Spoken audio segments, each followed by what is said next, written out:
Hello, and welcome to Laura Banks' Fine Artist YouTube channel. Today I was excited to be back in Chaddsford, Pennsylvania to visit the Brandywine Conservancy and Museum of Art. My goal today was to take the Andrew Wyeth Studio Tour. If you've seen any of my previous videos, then you might have seen the NC Wyeth House and Studio Tour, which is also part of the Brandywine Museum. If you're new to my videos on art, please check out my website at laurabanksfineart.com. And if you like this video, please like, subscribe, and hit that notification button. It really helps my small channel grow. So a little introduction into Andrew Wyeth. Andrew Wyeth was a well-known artist in the 20th century. He was born on July 12, 1917, and he died on January 16, 2009. He was born into an artistic family as the son of the famous illustrator N.C. Wyeth. Andrew Wyeth married Betsy James in 1940. She was a major influence in his life and really helped to manage her husband's career. So this allowed Andrew to focus entirely on art making. He once remarked that she made me into the painter that I would not have been otherwise. The couple had two sons, Nicholas Wyeth and Jamie Wyeth. Jamie went on to have a very prosperous art career, and Nicholas later became an art dealer. So Andrew went on to have a very prestigious career. Christina's World is one of Andrew Wyeth's most famous works and can be seen at the Museum of Modern Art in New York City. The image depicts Anne Christina Olsen, who resided in Cushing, Maine, where the Wyeth family took their summer vacations. Anne had lost the use of her legs from a degenerative muscular disorder and decided against the use of a wheelchair.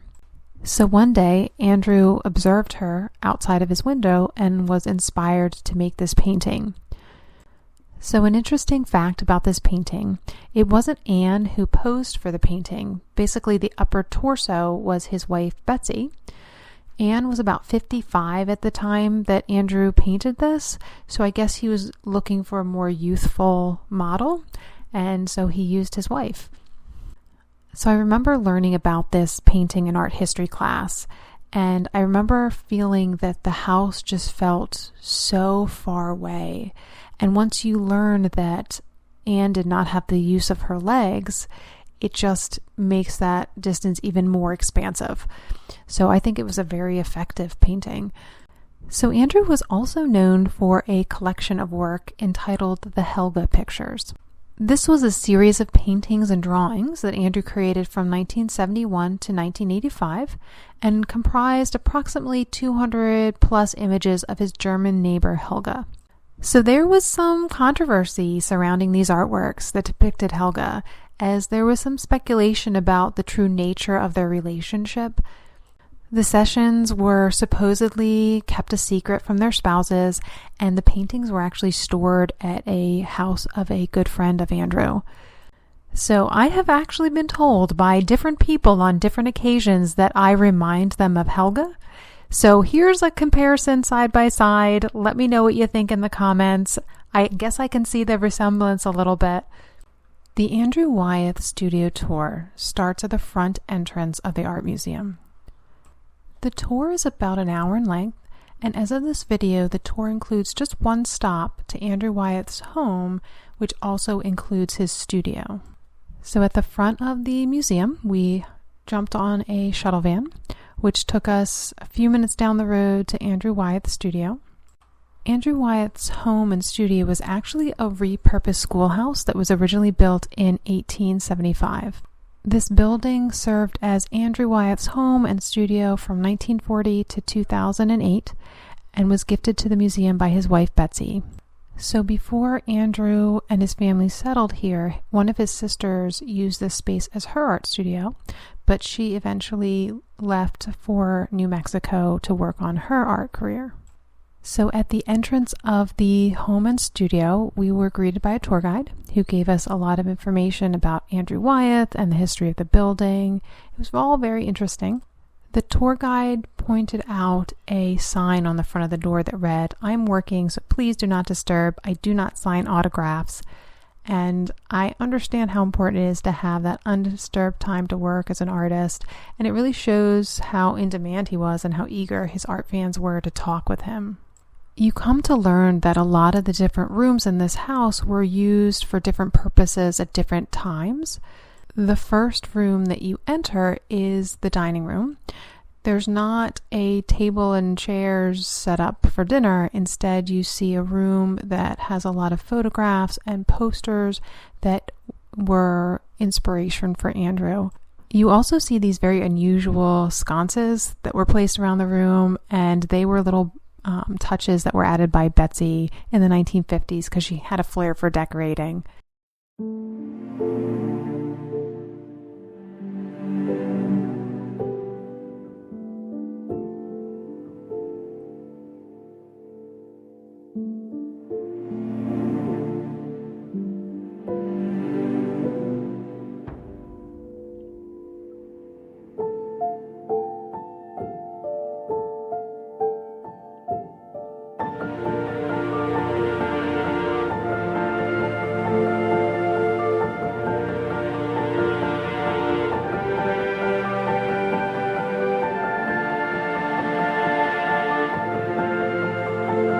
Then we turned left and we headed down a small step to enter the kitchen.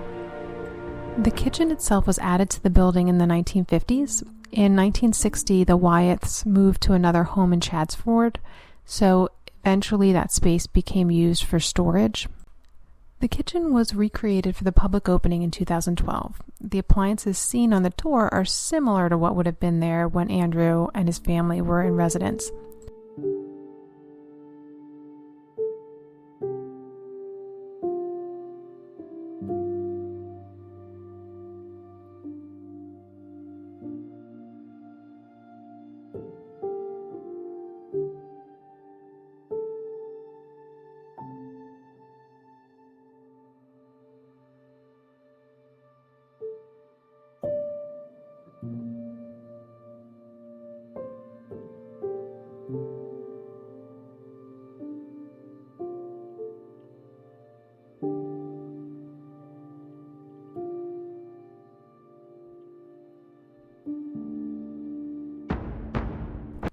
And you see a fireplace, and above that fireplace, Andrew would often hang his finished pieces for his family and visitors to offer their critiques. My favorite feature of the kitchen is a daybed that you see in the corner, and I feel like this is genius, and I would definitely make good use of a daybed in my kitchen. Next, the tour went back into the dining room, and then we passed out into a hallway. To the left down the hallway, you could see some stairs, but we never went up those stairs. We actually went to the right. At the end of the hallway to the right, there was this closet with a costume in it. And so Andrew had a lot of costumes that he would collect and then use in his paintings. Then when you're facing the closet, we took a left-hand turn to the library. So the library was a longer, thin room, and one side was covered in bookshelves. There were a lot of books that Andrew used as references, but he was also a big fan of swashbuckling and war-themed movies, so there were some images of Errol Flynn, and you see these canisters for movie films that he collected. And then right before you exit the library, you see these small little dioramas. One of the dioramas was commissioned by Betsy Wyeth and was based on a painting that Andrew had made in 1981 called Dr. Sin. The painting itself was almost like a self-portrait of Andrew. It depicted his own skeleton dressed in a 19th century naval officer uniform. And an interesting fact about the self-portrait is that Andrew used his own x-rays as a model for the skeleton. So next we headed straight out of the library into a much larger room that was used as the family's living space, but also as an art studio. So aspects of this room can be seen in some of Andrew's paintings, but to help his artistic son Jamie out, Andrew allowed Jamie at one point to set up his own studio space in this room, and Jamie would work here for about 8 years. One of my favorite things in this room is a very large wooden lion head. So the lion head was acquired by Betsy, who loved collecting antiques. It is one of a pair of heads that would have originally decorated a circus wagon, and supposedly the lion head would have been painted or gilded in its original state. Some other things that are seen around the room: there is a southeastern Pennsylvania wardrobe that Andrew would often store costumes and World War I helmets in. There is a glass case that has Andrew Wyeth's military miniature collection, and it's nice that it's protected behind glass because I definitely would not want to dust that.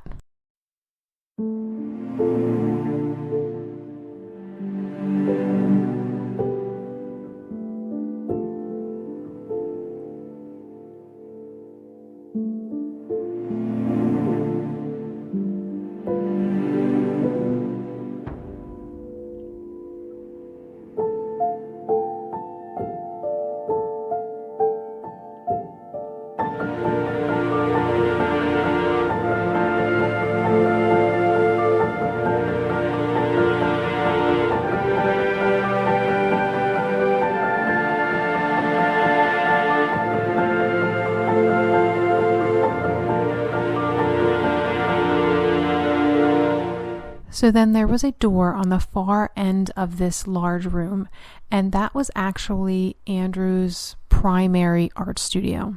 There's a lot going on when you enter this room. There is a large north-facing window, which used to be the former entrance to the school, but the old windows on the east side of the room were boarded up, which allowed for more even light in one direction.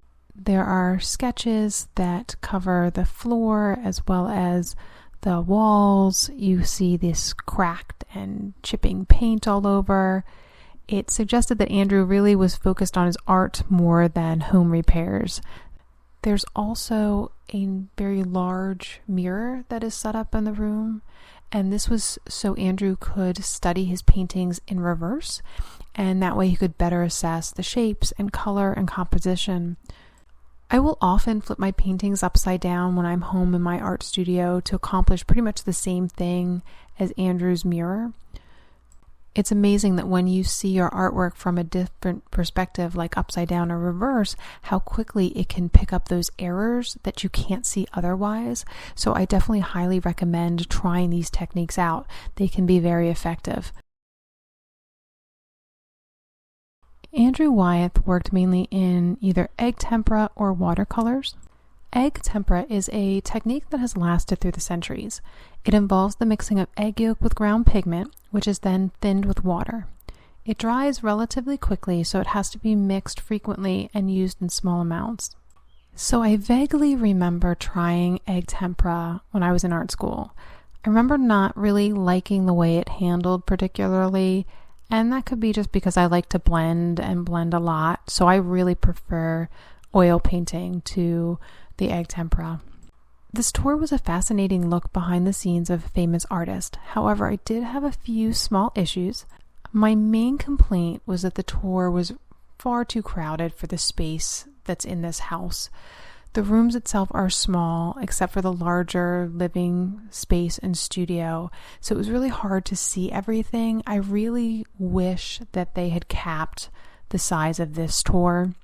When I compare this to the N.C. Wyeth tour, there really is a lot more space, so you can definitely have more people on that tour. When you get to his art studio in particular, it's grand, it's large, but here in Andrew's house, it was a lot tighter, and I just didn't feel like I could see everything very well.